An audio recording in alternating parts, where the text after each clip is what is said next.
Halo Sobat UGM, selamat datang di podcast kita hari ini bersama saya Syara Aulia.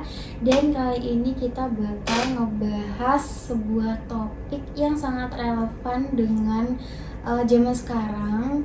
Zaman serba digitalisasi yang pastinya penuh banget sama stresor dari luar.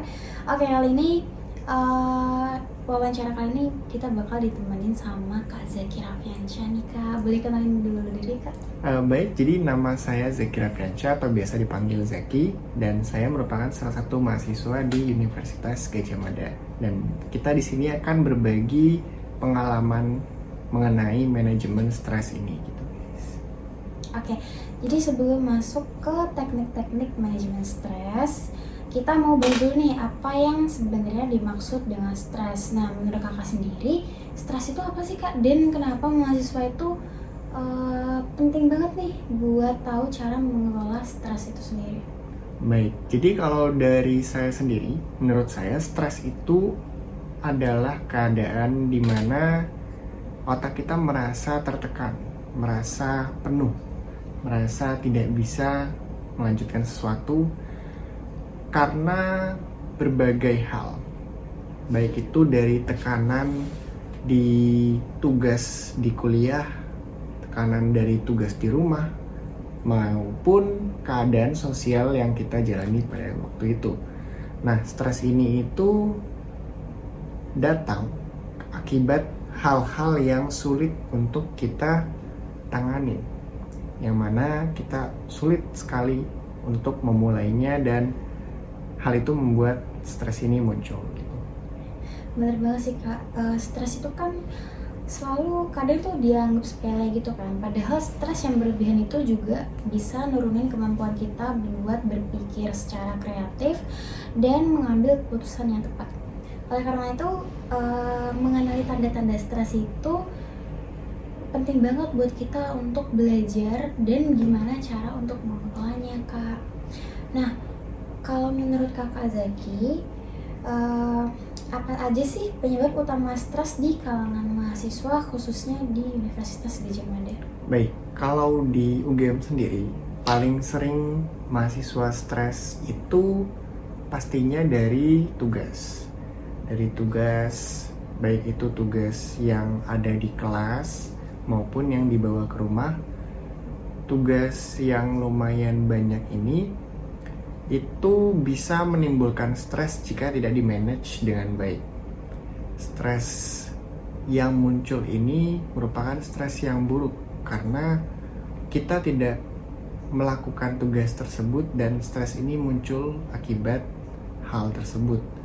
Nah, selain itu ada faktor lain seperti kehidupan sosial kita pada saat itu, pada saat menjadi mahasiswa tersebut, yang mungkin tidak lancar dan menimbulkan stres tambahan dan mengganggu proses belajar kita pada waktu itu. Benar banget sih Kak, soalnya dunia perkuliahan itu kan transisi kita dari anak-anak menuju dewasa, remaja gitu kan ya Kak. Makanya banyak banget stresor-stresor yang ada di sekitar kita, makanya kita penting banget nih buat mengenali apa itu stres, terus gimana kita mengelolanya, meregulasinya, itu kayak gimana, kita itu penting banget. Nah oke, sekarang kita akan masuk ke bagian intinya Kak, yaitu tentang teknik-teknik buat mengelola stres. Bisa minta tolong dijelasin sama Kak Zaki, apa aja sih cara praktis yang bisa kita terapin sehari-hari buat mengelolanya? Baik, jadi sekarang kita masuk ke step by step cara menangani stres ini. Nah, sebelumnya itu kita harus tahu bahwa stres ini ada stres yang baik dan juga yang buruk. Nah, kalau stres yang baik contohnya seperti apa? Yaitu saat kita sedang mengerjakan suatu tugas dan kita merasa stres karena mungkin otak kita sudah terlalu panas, sudah terlalu banyak mengerjakan sesuatu. Nah, itu hal yang baik. Nah, hal yang kurang baik, stres yang kurang baik adalah stres yang mana muncul jika kita hanya memikirkan saja tugas-tugas dan tidak mengerjakannya. Nah, untuk menangani stres yang kurang baik ini, itu kita harus mulai dengan beberapa step. Yang pertama yaitu seperti topik yang kita pernah singgung di podcast kita sebelumnya, yaitu adalah mindfulness. Jadi kita itu harus bisa mengatasi diri kita yang penuh dengan pikiran ini dengan melegakan sebentar pikiran kita melalui meditasi, berhenti sejenak, maupun ke lingkungan terbuka di alam yang hijau. Nah, setelah kita melegakan pikiran kita, kita masuk ke bagian tugasnya lagi. Kita harus menata jadwal kita sehari-hari, mingguan yang lebih baik lagi supaya kita itu tahu harus mengerjakan apa saja pada waktu apa saja, dan kita tidak akan stres, bingung mau mulai yang mana dulu nih. Nah, kita udah ada jadwalnya step by step secara rincinya. Nah, setelah itu kita langsung lakukan semua tugasnya agar tidak menimbun stres di dalam pikiran kita. Tapi kalau misalkan di tengah perjalanan ini kita menemukan kesulitan, mencari bantuan itu sangat diperbolehkan. Misalkan saja stresnya sudah tidak terbendung dan kita tidak bisa menyelesaikannya sendirian.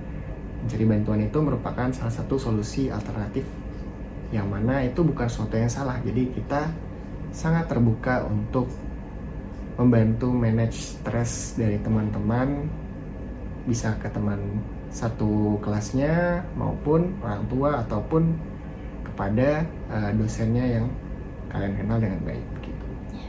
Itu adalah pentingnya sebuah mindfulness buat diri sendiri ya Kak. Jadi penting banget kita buat kenalin gimana diri kita itu sendiri.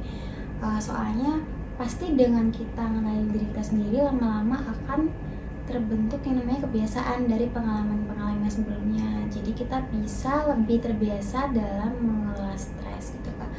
Ngomong-ngomong soal pengalaman, boleh dong Kak ceritain sedikit aja momen ketika Kakak ngerasa sangat stres banget, lagi ngedown banget, burn out semuanya, dan gimana cara Kakak ngatasinya Kak?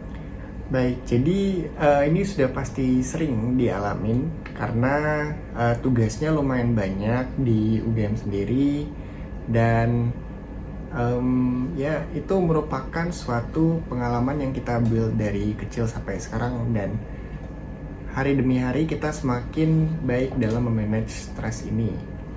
Nah, salah satu pengalamannya yaitu ya saat pada suatu semester itu ada banyak sekali tugas dari berbagai mata kuliah yang berbeda, dan itu perlu fokus yang berbeda. Jadi cara aku memanage stresnya itu adalah dengan yang pertama tadi, seperti di step kita itu, kita harus melegakan dulu pikiran kita, meditasi dan mindfulness supaya kita bisa fokus ke tugas ini dan tidak terlalu memikirkannya.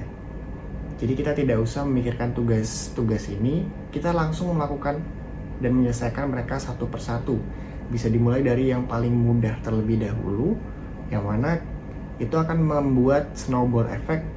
Nah, snowball effect itu akan sangat membantu kita dalam membuat momentum dalam menyelesaikan semua tugas kita.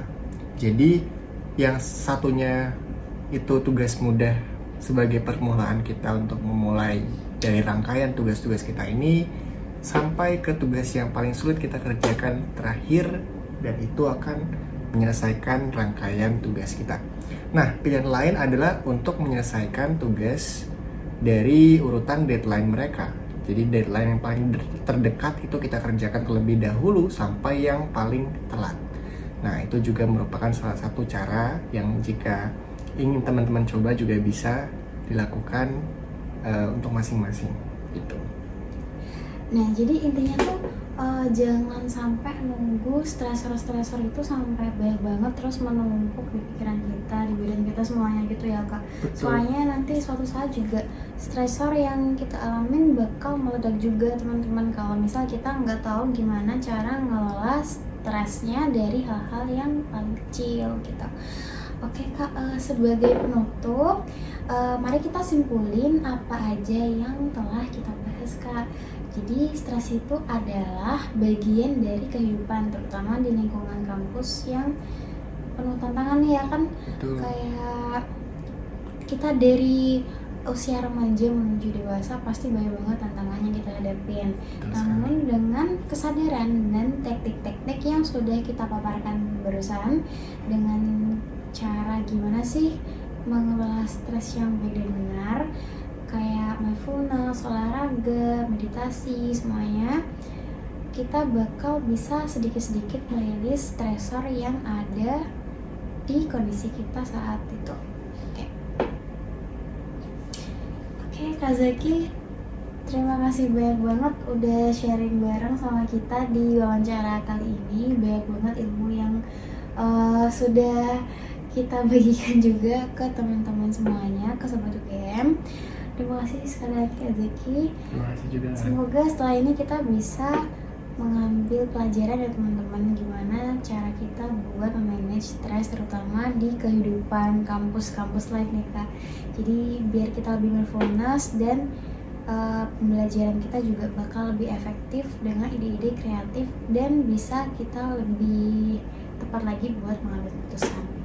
Kak Zaki, terima kasih atas waktunya. Terima kasih juga akhirnya telah diundang ke podcast ini. Oke teman-teman, sampai jumpa di podcast kita berikutnya ya. Bye.